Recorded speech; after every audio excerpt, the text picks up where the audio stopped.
ഗവൺമെൻറ്റിൻ്റെ പല പദ്ധതികളും ജനങ്ങളിലേക്ക് ശരിക്കും എത്തുന്നുണ്ടോ എന്നൊരു സംശയമുണ്ട്. പ്രത്യേകിച്ച് മെഡിക്കൽ ഫീൽഡിലുള്ള പല കാര്യങ്ങളും നമ്മൾ ഇനിയും അറിയേണ്ടതായി. ആയുഷിനെ കുറിച്ച് എത്ര പേർക്ക് നമ്മുടെ ഇടയിൽ അറിയാം? ഇന്ന് നമ്മുടെ കൂടെ ഇരിക്കുന്നത് ആയുഷിൻ്റെ ഹോമിയോ ഡോക്ടറായ ഡോക്ടർ ജോബി ജെ ആണ്. ഡോക്ടറെ ഈ വേദിയിലേക്ക് CTI ദ പീപ്പിൾ ചാനലിലേക്ക് സ്വാഗതം ചെയ്യുന്നു. ആയുഷ് എന്താണെന്നൊന്ന് എക്സ്പ്ലെയിൻ ചെയ്യാമോ? ആയുഷ് എന്ന് പറയുന്നത് അംഗീകൃതമായ കുറച്ച് ചികിത്സാവിധികളുടെ ഒരുമിച്ചുള്ള ഒരു ഡിപ്പാർട്ട്മെൻറ്റാണ്. അതിൽ ആയുഷിൽ A for Ayurveda, Y for yoga, U for Unani, then S for 2 ചികിത്സാ ശാസ്ത്രങ്ങളുണ്ട്, സിദ്ധയുണ്ട്, സോവ റിബ്ബ എന്ന് പറഞ്ഞിട്ടൊരു treatment system, then H for homeopathy. ഇത്രയും കാര്യങ്ങൾ ഉൾക്കൊള്ളുന്നതാണ് ആയുഷ് എന്ന് പറയുന്നത്. ഓക്കെ, ഇതിൽ സോബ റിബ്ബ അത് നമ്മൾ ആദ്യമായിട്ട് കേൾക്കുകയാണ്. അതെന്താണത്? അതൊരു ട്രൈബൽ മെഡിസിനാണ്, റീസെൻ്റ്ലി ഇൻക്ലൂഡ് ചെയ്തിട്ടുള്ളത്. അതിൻ്റെ പ്രൊണൗൺസിയേഷൻ ഇങ്ങനെയാണോ എന്ന് എനിക്കും സംശയമുണ്ട്. ഓക്കെ. ഇപ്പം മുൻപുള്ള മറ്റ് സിസ്റ്റംസ് എല്ലാം വർഷങ്ങളായിട്ട് ഇന്ത്യയിലും കേരളത്തിലും ഒക്കെ നിലനിൽക്കുന്നതാണ്. ഹോമിയോപ്പതി ശരിക്കും ഒരു ഇന്ത്യൻ ഒറിജിൻ അല്ല. ഹോമിയോപ്പതിയുടെ ഒറിജിൻ എന്ന് പറഞ്ഞു കഴിഞ്ഞാൽ ജർമ്മനിയിലാണ്. വേൾഡിൽ തന്നെ പല രാജ്യങ്ങളിലുണ്ട്. ഇന്ത്യയിൽ ഒരു 150ഓളം വർഷങ്ങൾക്ക് മുൻപ് വന്ന സിസ്റ്റം ഓഫ് മെഡിസിനാണ് ഹോമിയോപ്പതി. അതും ആയുഷിലാണ് നമ്മുടെ നാട്ടിൽ ഉൾപ്പെടുത്തിയിരിക്കുന്നത്. ഇത് ആരുടെയാണ് ഈ ആയുഷ് എന്ന് പറഞ്ഞാൽ? ഇത് ആരാണ് ഇത് മാനേജ് ചെയ്യുന്നത്? ആയുഷ് ഡിപ്പാർട്ട്മെൻറ്റ് സെൻട്രൽ ഗവൺമെൻറ്റിൻ്റെ കീഴിൽ 2014 നിലവിൽ വരുന്നത്. ഈ ആയുഷ് സിസ്റ്റംസ് ഓഫ് മെഡിസിൻ മുൻപ് തന്നെ ഉണ്ടായിരുന്നു. മുൻപ് Indian system of medicine and homeopathy എന്നുള്ള പേരിലാണ് അറിയപ്പെട്ടിരുന്നത്. അതായത് നമ്മുടെ സ്വാതന്ത്ര്യ ലബ്ധി തൊട്ട് ഇങ്ങോട്ട് നോക്കിക്കഴിഞ്ഞ് കഴിഞ്ഞാൽ ഈ അംഗീകൃത ചികിത്സാശാസ്ത്രങ്ങളെല്ലാം നമ്മുടെ രാജ്യത്ത് നിലനിന്നിരുന്നു. അപ്പോൾ അത് ആയുഷ് എന്നുള്ള ഫോമിലേക്ക് അല്ലെങ്കിൽ അങ്ങനൊരു ഡിപ്പാർട്ട്മെൻറ്റ് രൂപീകരിച്ചത് 2014. അപ്പോൾ നമ്മുടെ സ്റ്റേറ്റിലും ഒരു ഡിപ്പാർട്ട്മെൻറ്റ് കേന്ദ്രത്തിൻ്റെ ഈ ഒരു ഡിപ്പാർട്ട്മെൻറ്റിനെ പിന്തുടർന്ന് രൂപീകരിച്ചു. 2015 കേരളത്തിൽ രൂപീകരിച്ചത്. എന്നാൽ ഇതിൽ തന്നെ എല്ലാ സിസ്റ്റത്തിനുമുള്ള ഡിപ്പാർട്ട്മെൻറ്റ്സ് മുൻപേ തന്നെ നമ്മുടെ നാട്ടിലും ഉണ്ടായിരുന്നു. ഇപ്പം ആയുർവേദത്തിനുള്ള ISM ഡിപ്പാർട്ട്മെൻറ്റ്, ഹോമിയോപ്പതിക്കുള്ള ഡിപ്പാർട്ട്മെൻറ്റ് ഓഫ് ഹോമിയോപ്പതി. ശരിക്കും ഈ വർഷം ഹോമിയോപ്പതി ഡിപ്പാർട്ട്മെൻറ്റ് നിലവിൽ വന്നിട്ട് 50 വർഷങ്ങളാകുകയാണ്. ശരി, ഒരു ന്യൂ ഇൻഫർമേഷനാണ് ഈ 50 വർഷമായി എന്ന് പറഞ്ഞത്. ഡിപ്പാർട്ട്മെൻറ്റ് 50 വർഷമായി എന്ന് പറഞ്ഞാൽ ഡിപ്പാർട്ട്മെൻറ്റ് ഓഫ് ഹോമിയോപ്പതി അതിൻ്റെ ഒരു 50ാം വാർഷികം പ്രമാണിച്ച് നമ്മൾ കുറച്ച് ക്യാമ്പയിൻസൊക്കെ ഉണ്ടായിരുന്നു. അത് പ്രധാനമായിട്ട് ഒരു ക്യാമ്പയിൻ ഉണ്ടായിരുന്നു. അതായത് സ്ത്രീകളുടെ ആരോഗ്യത്തിന് മുൻതൂക്കം കൊടുത്തുകൊണ്ടുള്ള മെഡിക്കൽ ക്യാമ്പ്സ്, ബോധവൽക്കരണ ക്ലാസ്സുകൾ, അത് എല്ലാ പഞ്ചായത്തുകളിലും നടത്തുകയുണ്ടായി. ഹോമിയോയിൽ അതിനകത്ത് തന്നെ ബൈഫർഗേഷൻസ് ഇല്ലേ? പല ബൈഫർഗേഷൻസും ഇല്ലേ? ഇപ്പം ഞാനന്ന് ഈ ഷീയുടെ ഇത് അറ്റൻഡ് ചെയ്തപ്പോഴത്തേക്ക് എനിക്ക് മനസ്സിലായി അതിനകത്ത് ഈവൻ സൈക്കോളജി വരെ ഉണ്ട്. അങ്ങനെ പല ബൈഫർഗേഷൻസ് അതിനകത്ത് വീണ്ടും ഉണ്ടെന്ന് പറയുന്നത്. അതൊക്കെ അതിനെക്കുറിച്ചൊന്ന് പറയാൻ സാധിക്കും? നമ്മുടെ നാട്ടിലൊരു ഹോമിയോപ്പതി ഇൻഫ്രാസ്ട്രക്ചർ ആദ്യം പറയാം. ഇപ്പം നമ്മുടെ നാട്ടിൽ ഹോമിയോപ്പതി ഡിസ്പെൻസറീസ് കേരളത്തിൽ 1000 പഞ്ചായത്തുകളുണ്ട്. ഈ 1000 പഞ്ചായത്തുകളിലും നിലവിൽ ഹോമിയോപ്പതി സ്ഥാപനങ്ങളുണ്ട്. അപ്പോൾ ഒരു പഞ്ചായത്തിൽ ഏറ്റവും ബേസിക് ആയിട്ടുള്ളത് ഡിസ്പെൻസറിയാണ്. അതായത് ഒരു ഡോക്ടർ, ഫാർമസിസ്റ്റ്, അറ്റൻഡർ ഒക്കെ ഉള്ള ഒരു ഡിസ്പെൻസറി. അതുപോലെ തന്നെ നമ്മുടെ സ്റ്റേറ്റിൽ ഇപ്പോൾ 34 കിടത്തി ചികിത്സാ സൗകര്യമുള്ള ആശുപത്രികളുണ്ട്. അതിൽ 14 ജില്ലാ ആശുപത്രികളായിട്ടാണ്. ബാക്കി ആശുപത്രികൾ താലൂക്ക് തലത്തിൽ. അപ്പോൾ ഓരോ ജില്ലയിലും ഒരു ആശുപത്രി ഉണ്ടാവും. അതുപോലെ താലൂക്ക് തലത്തിലും ആശുപത്രികളുണ്ട്. പക്ഷേ നിലവിൽ നമ്മുടെ എല്ലാ താലൂക്കുകളിലും ആശുപത്രി ആയിട്ടില്ല. പക്ഷേ ജില്ലാ തലത്തിലുള്ള ആശുപത്രി നമ്മുടെ 14 ജില്ലകളിലും ഉണ്ട്. ശരി. ഇപ്പം കോട്ടയം ജില്ലയെ സംബന്ധിച്ച് പറയുകയാണെങ്കിൽ നമുക്ക് പാലായിൽ ഒരു ആശുപത്രിയുണ്ട്, കുറിച്ചിയിൽ ഒരു ആശുപത്രിയുണ്ട്, പിന്നെ നാഗമ്പടത്താണ് നമ്മുടെ ജില്ലാ ആശുപത്രി സ്ഥിതി ചെയ്യുന്നത്. അങ്ങനെ 3 ആശുപത്രികൾ, കിടത്തി ചികിത്സാ സൗകര്യമുള്ള ആശുപത്രികളുണ്ട്. അതുപോലെ തന്നെ ഇപ്പം നേരത്തെ ചോദിച്ച ബൈഫർക്കേഷൻസിൻ്റെ കാര്യം, അപ്പം നമുക്കത് പ്രോജക്റ്റുകളാണ്, സ്പെഷ്യാലിറ്റി പ്രോജക്റ്റുകളാണ്. നമ്മുടെ ജനനി എന്ന് പറഞ്ഞൊരു പ്രോജക്റ്റ് ഉണ്ട്. അത് എല്ലാ ജില്ലകളിലും ഉണ്ട്. ജനനി പ്രോജക്റ്റ് വിഭാവനം ചെയ്യുന്നത് ഈ വന്ധ്യതാ നിവാരണമാണ്, ഇൻഫെർട്ടിലിറ്റി. അതായത് കുട്ടികളില്ലാത്ത ദമ്പതികൾക്ക് നമുക്കവിടെ ഒരു OP സേവനമാണ് നൽകുന്നത്. അതായത് അവരുടെ വന്ധ്യതയുടെ കാരണങ്ങളൊക്കെ മനസ്സിലാക്കി ആ കാരണങ്ങൾ മാറ്റുന്നതിനുള്ള ചികിത്സ. ഓക്കെ.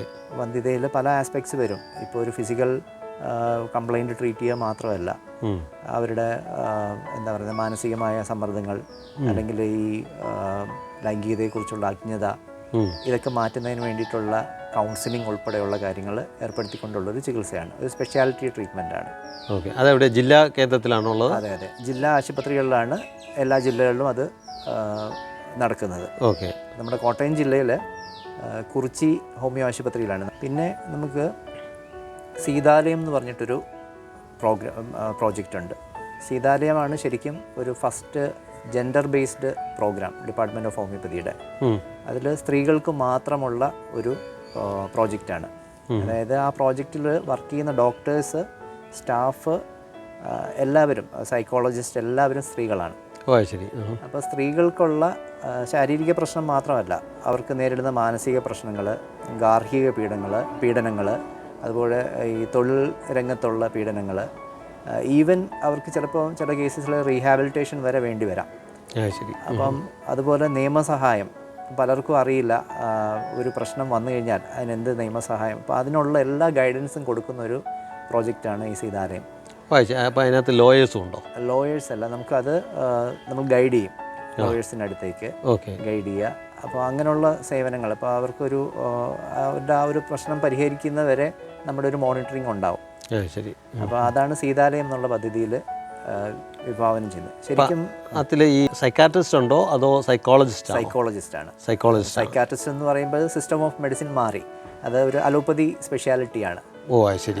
അപ്പോൾ ഇതിനകത്ത് ഹോമിയോപ്പതി മരുന്നുകളാണ് ഉപയോഗിക്കുന്നത്, ഈവൻ അവരുടെ ശാരീരിക പ്രശ്നങ്ങൾ പരിഹരിക്കാൻ വേണ്ടിയിട്ടും. അതുപോലെ നമ്മുടെ മെഡിസിൻസ്, ഹോമിയോപ്പതി മെഡിസിൻസ് ഈ മാനസികമായിട്ടുള്ള ആരോഗ്യ പ്രശ്നങ്ങൾക്കും വളരെ ഉത്തമമാണ്. അപ്പോൾ അത് കൃത്യമായിട്ട് ഹോമിയോപ്പതി ചികിത്സ തന്നെയാണ് കൊടുക്കുന്നത്. ശരി. ഇതിൻ്റെ ഇടയ്ക്ക് ഒരു കാര്യം ചോദിച്ചോട്ടെ. ഞാൻ ഒരു മോർ ദാൻ 20 ഇയേഴ്സായിട്ട് ഹോമിയോയിലാണ് എൻ്റെ സാധാരണ ചികിത്സകളെല്ലാം ചെയ്യുന്നത്, ഞാനും എൻ്റെ ഫാമിലി എല്ലാവരും. പക്ഷേ ഞാനിത് പലരോടും ഹോമിയോയുടെ കാര്യം പറയുമ്പം ചിലർ ചോദിക്കുന്നതാണ്, ഇത് ക്യാൻസർ വരുമോ ഇതധികം കഴിച്ച് കഴിഞ്ഞാൽ? ഞാൻ പറഞ്ഞു, എനിക്ക് 10-25 വർഷമായിട്ട് ക്യാൻസർ വന്നിട്ടില്ല. അതിനെക്കുറിച്ച് ഡോക്ടർ എന്ത് പറയുന്നു? ഞാൻ പറഞ്ഞത്, ഹോമിയോപ്പതി നമ്മുടെ നാട്ടിൽ 150-ലധികം വർഷങ്ങളായിട്ടുണ്ട്. അപ്പോൾ ഹോമിയോപ്പതിയെക്കുറിച്ച് അറിവില്ലായ്മ ധാരാളം നമ്മുടെ സമൂഹത്തിലുണ്ട്. അതുപോലെ ഇതുപോലെ തെറ്റിദ്ധാരണകൾ പരത്തുന്നതുമൊക്കെ കാണാറുണ്ട്. അപ്പോൾ ഹോമിയോപ്പതി മെഡിസിൻ വളരെ മൈന്യൂട്ട് ക്വാണ്ടിറ്റിയിലാണ് നമ്മുടെ ശരീരത്തിൽ പ്രയോഗിക്കുക. ഒരിക്കലും ഒരു റെസിഡ്യൂവൽ എഫക്റ്റോ ഒന്നും ഉണ്ടാക്കുന്നില്ല. ശരിക്കും ഹോമിയോപ്പതിയിൽ ഒരു രോഗശമനം നടക്കുക എന്ന് പറയുന്നത് അത് നമ്മുടെ ശരീരത്തിൻ്റെ പ്രവർത്തനം കൊണ്ടാണ്. അതായത് മരുന്നുകൾ നേരിട്ട് ചെന്നിട്ടുള്ള പ്രവർത്തനമല്ല, നമ്മുടെ ശരീരത്തിൻ്റെ ഒരു രോഗശമനത്തിനുള്ള സംവിധാനങ്ങളുണ്ട്. അതിനെ ഉത്തേജിപ്പിക്കുക എന്നുള്ള റോള് മാത്രമേ ഉള്ളൂ ഹോമിയോപ്പതിക്ക്. അതുകൊണ്ടാണ് ഞാൻ നേരത്തെ പറഞ്ഞത്, മരുന്നുകളുടെ ഒരു റെസിഡ്യൂവൽ എഫക്റ്റ് നമ്മുടെ ശരീരത്തിൽ ഉണ്ടാകുന്നില്ല.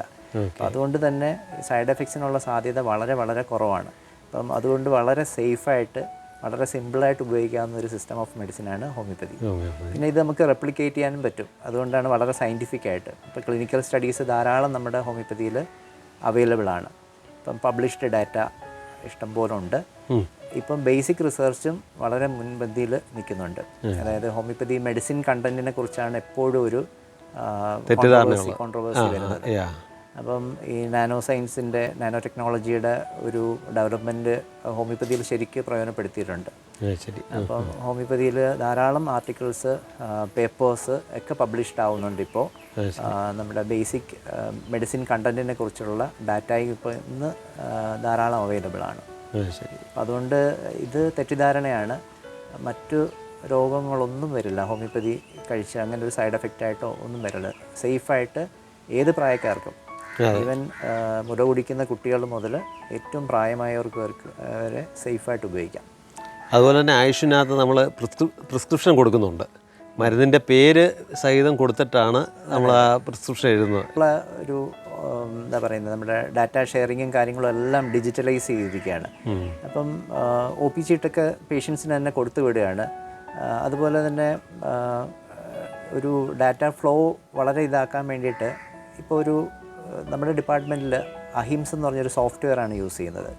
അതായത് ഒരു പേഷ്യൻറ്റ് ഇപ്പം നമ്മുടെ ഡിപ്പാർട്ട്മെൻറ്റിൽ കോട്ടയം ജില്ലയിൽ ഒരു സ്ഥാപനത്തിൽ ചെന്ന് കഴിഞ്ഞാൽ ഒരു തവണ ഫസ്റ്റ് ടൈം അവർ ചെല്ലുകയാണെങ്കിൽ അവരുടെ ഡാറ്റ കംപ്ലീറ്റ് അതിനകത്തേക്ക് ഫീഡ് ചെയ്യുകയാണ്. അവർക്ക് മറ്റേതൊരു ഡിസ്പെൻസറിയിലും പോകാം. ഞാൻ ഈ പറഞ്ഞ പോലെ ഈ 1000 ഡിസ്പെൻസറികളിൽ ഏതിൽ വേണമെങ്കിലും പോകാം, അല്ലെങ്കിൽ മറ്റ് ഹോസ്പിറ്റലിൽ പോകാം. അവിടെയും അവർക്ക് ഈ ഡാറ്റ അതുപോലെ അവൈലബിൾ ആവും. ഈ സോഫ്റ്റ്വെയർ അതായത് ഈ ജില്ലാ ആശുപത്രിയിലുള്ളത് നമ്മുടെ ക്ലിനിക്കിൽ അവൈലബിൾ ആവും. ശരി. അപ്പം ആ രീതിയിലൊരു സംവിധാനം നിലവിൽ നമ്മുടെ ഡിപ്പാർട്ട്മെൻറ്റിലുണ്ട്, ഈ ഹോമിയോപ്പതി ഡിപ്പാർട്ട്മെൻറ്റിൽ. അപ്പം അതുകൊണ്ട് തന്നെ ഈ പറഞ്ഞ പോലെ മെഡിസിൻ ഏതാ കൊടുത്തത് എപ്പോൾ വേണമെങ്കിലും ഒരു പേഷ്യൻറ്റിന് അറിയാം, അല്ലെങ്കിൽ അവർക്ക് റെഫർ ചെയ്ത് മറ്റൊരു ഡോക്ടറുടെ അടുത്തേക്കാണെങ്കിൽ അവർ കഴിച്ചിരുന്ന മരുന്ന് കാര്യങ്ങളെല്ലാം അറിയാൻ പറ്റും. അതിൻ്റെ ഹിസ്റ്ററി ഉണ്ടാവും ഓരോരുത്തർക്കും അല്ലേ? അതെ.